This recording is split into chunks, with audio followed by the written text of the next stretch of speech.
You don't have to go to a divorce. You don't have to lose your family. You don't have to lose your health. You don't have to have any type of diseases.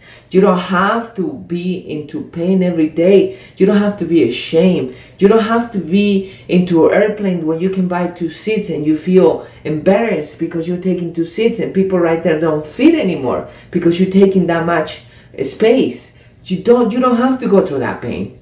You can, but you don't have to. You can change right in this moment and say, it is time for me to change and do something better for me. So think about it, that moment of change. Think about all the suffering that extra weight has brought to your life.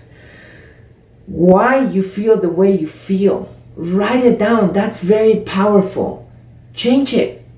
Continue bringing good things into your life once you make that decision.